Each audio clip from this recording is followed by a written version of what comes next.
While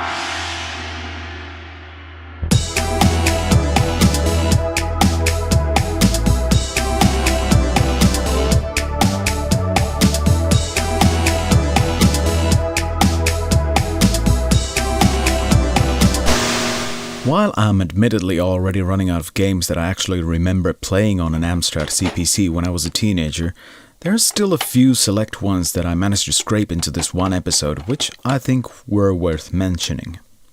I'm gonna start with Buggy from Anrog, a game that I did play on the C64 before I came across the CPC version, but this version somewhat stuck to my mind as being more memorable. Part of it has to do with the loading screen, which I always thought had a weird, spooky sort of quality to it, while feeling like it was drawn by a 10-year-old kid who learned to draw things in perspective about 2 weeks ago and is still experimenting on the technique. Part of it has to do with the game actually being a little bit more playable here than on the C64, which had ridiculously unfair enemies and practically no chance of avoiding getting hit by enemy fire. In the CPC version, you are at least able to move your Buggy left and right a little bit, which still isn't quite enough to be able to dodge enemy bullets effectively, but it's a whole lot better than on the C64.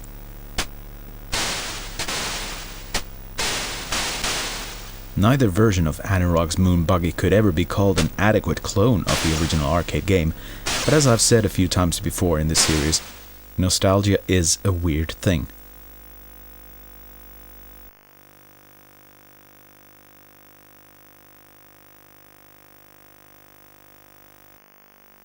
Next we have a racing game released by Martech in 1988, Nigel Mansell's Grand Prix. I remember reading about this game around this time from a foreign gaming magazine, the name of which escapes me for the moment, and I remember spending some time looking for any information whether the game was available for the C64.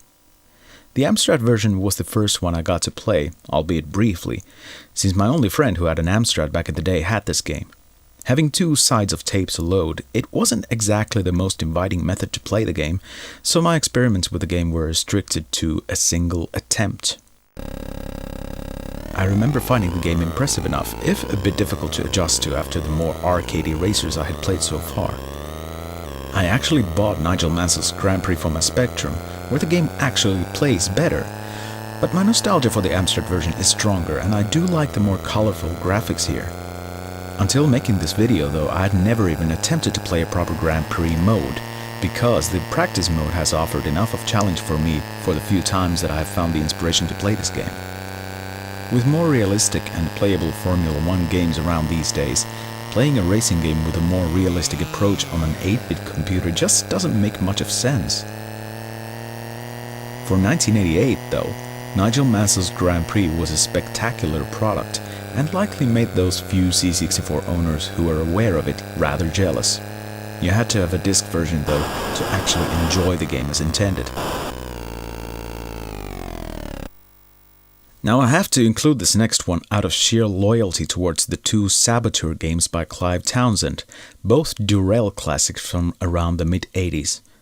Before the first Saboteur, he wrote a game called Death Pit for the ZX Spectrum, which was to be released in 1985, but the game was cancelled by Durrell, who considered the game was not good enough for release. For some reason, the Amstrad conversion by Simon Francis was deemed good enough, and it was released.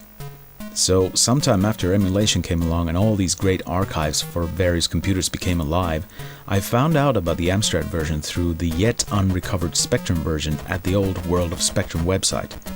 This must have been at least around 20 years ago already. While the Amstrad version of Death Pit is not exactly the same as the Clive Townsend version, in fact it's actually worse in some ways, it is the first available version, and I did play this game a few tries some 20 years ago. The idea is to go down the endless underground tunnel system, dig up as much of gold bars as you can, bring them back up to the surface and try not to get killed by various hazards. There's also a sparkling gem hidden somewhere further down, but once you bring that to your tent, the game considers itself finished. You are given a spade, an oxygen tank, and a battery for your minus lamp, and you can pick up more from the starting area whenever one or another of these items gets low in energy. For a maze game, Death Pit is a nicely advanced one for its time, although I have to say the Amstrad version is a bit unfair in its handling of monsters and green slimes. While you do have 5 lives to spare, they can be wasted rather quickly if you don't know what to look out for. Still, when you do get more comfortable with it, Death Pit can be an adequately addicting game that fits nicely with the earliest Amstrad releases.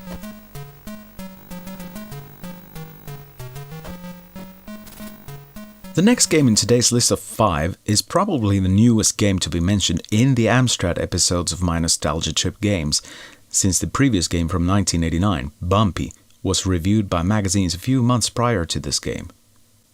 High Steel, from a little-known publisher called Screen 7, whose only other game publication for the CPC was Jaws from the same year.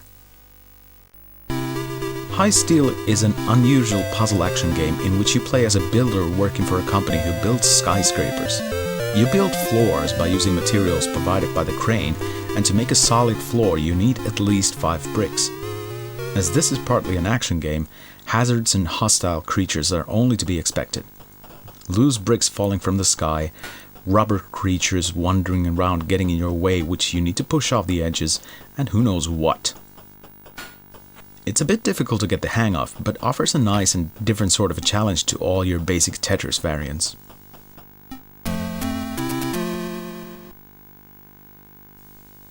I managed to play this game a couple of times when I was a teenager, and I remember having liked it well enough at the time, but didn't get to return to it until well after emulation came along, because I couldn't remember the game's title until much later. The way I found this game again was through the World of Spectrum archive, somewhere around 15 years ago, and found out that it was also released for Amiga and Atari ST. Somehow I like the Amstrad version more, but it's one of those games I should probably write a comparison of to see the game properly through more analytical lenses.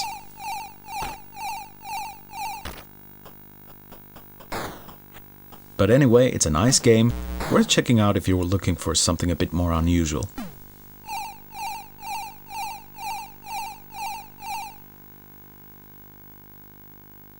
Our final game for today's list is not exactly a nostalgia trip game for me as such, but since I've got one more Amstrad episode in the pipeline, I decided to include one of my more recent findings.